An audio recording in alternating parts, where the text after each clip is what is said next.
थोड़ी देर मैं वहीं रुकने के बाद हमने अपनी स्टोरी को फिर से पढ़ना शुरू किया और अब उनके शिष्य का मन उनसे ये चीख कर कह रहा था कि बौद्धिस्ट मंक टोसिन के सामने अपने मन के सवाल को रख दूं। लेकिन मुझे ये लगने लगा था कि कहीं मंक टोसिन मेरी बात को गलत ना समझ ले, क्योंकि जो सवाल उनके मन में था शायद थोड़ा सा स्वार्थी था, लेकिन मन तो मान ही नहीं रहा था। वह काफी देर तक अपनी सोच में उलझे हुए थे, लेकिन पता नहीं कैसे मंक टोसिन को उनके चेहरे से उड़े हुए रंग और उनके खोए हुए दिमाग को देखते ही पता चल गया था कि उनके मन में कोई सवाल तो है जो बाहर आने के लिए तड़प रहा है। इस पर बौद्धिस्ट मंक टोसिन ने उनसे मुस्कुराते हुए कहने लगे, क्या बात है, क्या कोई सवाल है जो तुम्हें परेशान कर रहा है? लगता है तुम्हारे मन में कोई बहुत बड़ी जंग चल रही है। तुम चाहो तो मुझसे पूछ सकते हो। मंक टोसिन का बस इतना कहना हुआ ही था कि उनके शिष्य ने अपने मन के सवाल को तुरंत पूछ लिया। गुरुजी, मेरे मन में एक सवाल था जो मुझे बहुत परेशान कर रहा है। क्या ये ऐसा मुमकिन है कि जो हमें चाहिए वह हमें मिल जाए, या फिर जो मुझे चाहिए कैसे मिलेगा? मैं जानता हूँ कि मेरा सवाल थोड़ा सा अटपटा था, लेकिन क्या ये मुमकिन है? क्योंकि अक्सर सभी लोग अपने लिए बहुत सी योजनाएं बनाते हैं और उस पर बहुत सारी मेहनत भी करते हैं, लेकिन सिर्फ कुछ ही लोग आगे बढ़ पाते हैं और सफल हो पाते हैं। जो सफल नहीं हो पाता उन्हें सब कुछ नहीं मिल सकता जो उन्हें चाहिए। गुरुजी, सफल होने के लिए सिर्फ मेहनत की ही नहीं बल्कि मजबूत मन के साथ लिए गए फैसले की भी जरूरत होती है, और सबसे जरूरी बात ये होती है कि अपने मन से उस डर को निकालना होता है कि जो काम हम करने जा रहे हैं वह सफल होगा भी या नहीं, और फिर तुम्हें वह मिल जाएगा जो तुम्हें चाहिए। गुरुजी, मुझे कुछ भी ठीक ठीक समझ में नहीं आ रहा है कि डर तो सभी को लगता है। कोई भी काम शुरू करने से पहले मन में ये बात तो आ ही जाती है कि कहीं ऐसा तो नहीं कि ये काम जो हम इतनी मेहनत से करने जा रहे हैं इसका रिजल्ट नेगेटिव आ जाए, यानी कि हम इस काम में सफल नहीं हो पाए। ये डर लगभग सभी को लगता ही है, क्योंकि तुम सभी इतना ज्यादा डरते हो, इसीलिए तुम्हारा काम सफल नहीं हो पाते। हर किसी के मन में एक ही सवाल चलता है, जो ये मेहनत कर रहे हैं वो हमें फल देगी या नहीं? कहीं हमारी मेहनत बेकार तो नहीं हो जाएगी? और सबसे बड़ा डर, कहीं मैं इसमें सफल नहीं हो पाया तो क्या होगा? मेरी बात जरा ध्यान से सुनो, फिर समझ में आएगा कि मैंने क्या कहा था। देखो, जब भी तुम ये सोचकर काम करते हो कि इस काम को करने में बहुत वक्त चला जाएगा तो काम करने का क्या फायदा, तभी तुम अपनी सफलता से 2 कदम पीछे चले जाते हो। याद रखो, एक बीज बड़ा होकर पेड़ बनने में और फल देने में वक्त तो लगाता ही।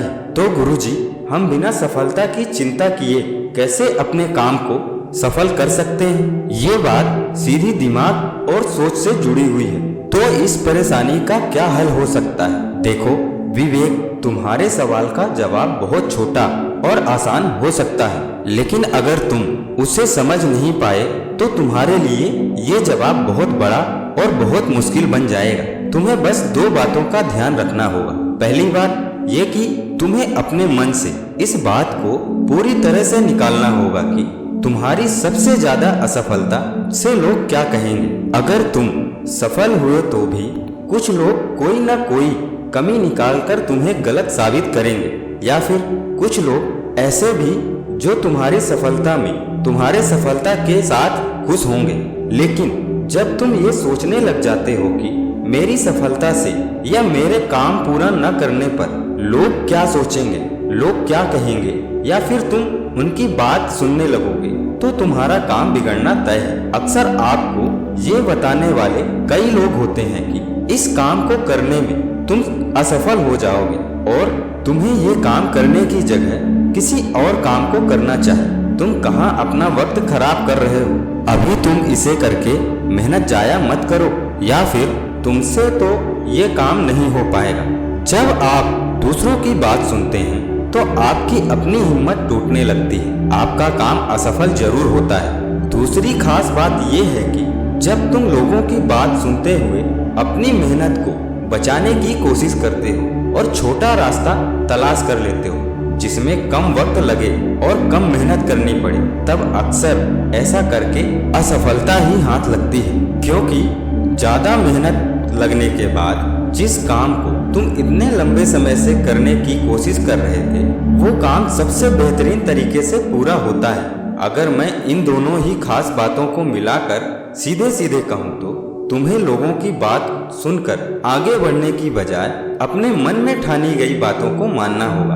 अगर तुम कोई काम करने जा रहे हो तो तुम्हें पूरी हिम्मत के साथ वक्त देते हुए उस काम को करना चाहिए, ना कि दूसरों की राय सलाह लेकर अपने मन को भटकाना चाहिए। तो गुरुजी, मुझे क्या किसी से भी राय सलाह नहीं लेनी चाहिए? हो सकता है कि मेरा अपना फैसला गलत हो और कोई सलाह दे रहा हो, तो ऐसे में मैं क्या करूं? गुरुजी, मैंने तो ये कहा ही नहीं। सही सलाह देने वालों से बात ना करो या फिर किसी से भी राय सलाह ना लो, क्योंकि ये तो बहुत जरूरी है कि जैसे इस समय तुम मुझसे कोई सलाह ले रहे हो या फिर अपनी परेशानी को मेरे सामने रख रहे हो सकता है कि मैं भी तुम्हें गलत सलाह दे दूं। फिर तुम इस बात को कैसे पहचानोगे? मुझे बताओ, कैसे तुम अच्छे और बुरी सलाह के बीच में तुम फर्क करोगे? गुरुजी, मैं मान ही नहीं सकता कि आप किसी को गलत सलाह दे सकते हैं। आप तो सबका भला चाहते हैं। लोगों की गलतियों को उनके ऊपर डालने की जगह या उनका मजाक बनाने की जगह आप उन्हें सही रास्ता दिखा रहे हैं। और ये बात तो मेरे सामने ही है कि आप किसी का बुरा नहीं चाहते हैं। तुम इस बारे में गलत हो सकते हो। ये हो सकता है कि मैं भी किसी को गलत सलाह दे दूं, क्योंकि ये बातें जो मैं कह रहा हूँ इसलिए सब बातें सही होंगी, जो ऐसा अंधविश्वास करके कभी नहीं चलना चाहिए, बल्कि सामने वाले की बातों में तुम्हारे लिए कितना हित है, कितनी परवाह है, उसकी बताई बात में तुम्हारे लिए आगे कौन सा नया रास्ता खोल रही है, तुम्हें कितनी मदद कर रही है, इन बातों पर ध्यान देना चाहिए। क्योंकि जो लोग तुम्हारा हित नहीं चाहते वो तुम्हें काम करने से रोकते हैं, तुम्हें भटकाते हैं, तुम्हें ये बताते हैं कि तुम इसमें असफल हो जाओगे और तुम्हें ये काम बिल्कुल भी नहीं करनी चाहिए। इसीलिए तुम इन बातों के बीच का फर्क को समझो, और मेरे बताने से ये फर्क समझ में नहीं आएगा।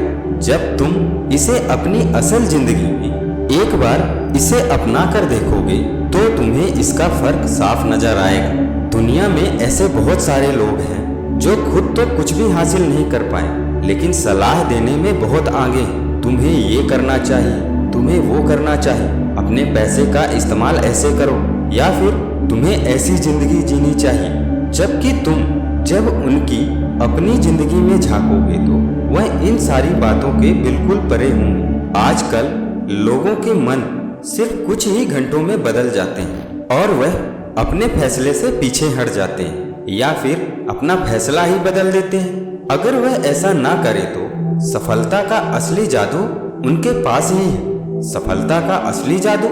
गुरुजी, आखिर वह क्या है? देखो, सफलता का सबसे सीधा और आसान तरीका ये है कि आपके अंदर एक मजबूत इरादा का होना बहुत जरूरी है। कुछ ही घंटों में अपने फैसले को बदल देने वाले लोगों से बचना चाहिए, क्योंकि सफलता कुछ ही घंटों की मेहनत से नहीं मिलती, बल्कि हफ्तों, महीनों और सालों के बाद भी मिलती है। और वह लोग आपको भी अपने फैसले बदलने की सलाह देते हैं। इसीलिए काम के परिणाम या फल के बारे में सोचने से कहीं अच्छा है कि हर एक दिन अपनी पूरी मेहनत के साथ उस काम को दिल से करो। एक दिन सफलता तुम्हारे कदमों को जरूर चूमेगी और इस तरह से जो तुम भी चाहोगे वह तुम्हें मिल जाएगा। लेकिन गुरुजी, आजकल के लोगों के अंदर इतना सब्र नहीं होता कि वो इंतजार कर सके। फिर ऐसे में आखिर क्या किया जाए? गुरुजी, ऐसा नहीं है कि लोग इंतजार नहीं कर पाते तो इसे किसी बीमारी या समस्या की तरह देखा जाएगा। लोग इंतजार इसलिए नहीं कर पाते क्योंकि उन्हें खुद पर भरोसा नहीं होता है और थोड़ी सी मेहनत करके उसके फल के बारे में सोचने लगते हैं। इसीलिए तुम्हारे इस बात का जवाब है कि सब्र सब कुछ सिखा देता है। परेशानियां तुम्हें तभी घेरेंगी जब तुम्हारा ध्यान तुम्हारे लक्ष्य में ना होकर इधर उधर होगा। लेकिन जब तुम्हारा पूरा ध्यान तुम्हारे काम पर और तुम्हारे लक्ष्य पर होगा तो कोई परेशानी तुम्हें हिला नहीं पाएगी। तुम्हें हर एक चीज जरूर मिलेगी जो तुम्हें चाहिए। जैसा कि मैंने कहा था कि सफलता जरूर मिलेगी, क्योंकि सब कुछ पाने का जादू तुम्हारे हाथों में ही। बौद्धिस्ट मंक टोसिन की बातों से मुझे सब कुछ समझ आ गया था कि ये तो बहुत आसान है, हम जो भी चाहते हैं वह हमें मिल सकता है, लेकिन हम लोगों ने इसे मुश्किल बनाया हुआ है, क्योंकि आजकल तो हम लोगों में ना तो सब्र है और ना ही खुद फैसले लेने की हिम्मत। हम जैसे ही लोगों के पास जाते हैं, उनकी सलाह लेते हैं, कहीं ना कुछ गड़बड़ हो ही जाती है और फिर हम उन लोगों की बातों से डरकर पीछे हट जाते हैं या फिर उस काम को शुरू भी करते हैं तो मन में हजारों डाउट्स लेकर काम करने लगते हैं। मंक टोसिन ने बिल्कुल सही कहा था, ये जादू हमारे हाथों में ही है, लेकिन हमें इस जादू को सही से इस्तेमाल करना नहीं आता और शायद यही वजह है कि असफलता मिलते ही हम खुद को और अपने किस्मत को दोष देने लगते हैं। हमारे लिए ये स्टोरी कुछ खास होती जा रही थी और अब मुझे ऐसा लगने लगा था कि अब ये स्टोरी महीनों तक चलती रहे, क्योंकि ये स्टोरी मामूली स्टोरी नहीं थी, बल्कि मुझे मेरे लाइफ की सबसे मीनिंगफुल स्टोरी लग रही थी, जो मुझे ठीक तरह से जीना सिखा रही थी। हमने अपने स्टोरी को पढ़ना और समझना जारी रखा, लेकिन फिर कुछ ऐसा हुआ जिससे मैं पूरी तरह से हैरान रह गया था। अगले एपिसोड में जानेंगे कि क्या खुश रहने के भी कुछ उपाय होते हैं, क्या खुश रहना हमारे हाथों में ही होता है और वह कौन सी बातें हैं जिसको याद करके हम हमेशा खुश रह सकते हैं। जानिए इन सभी सवालों के जवाब में बौद्धिस्ट मंक टोसिन ने क्या बताया। देखना ना भूलें अगले एपिसोड को सिर्फ और सिर्फ आपके YouTube चैनल DSV 394 पर। तब तक के लिए आप अपना ख्याल रखिएगा। जय हिंद, जय भारत।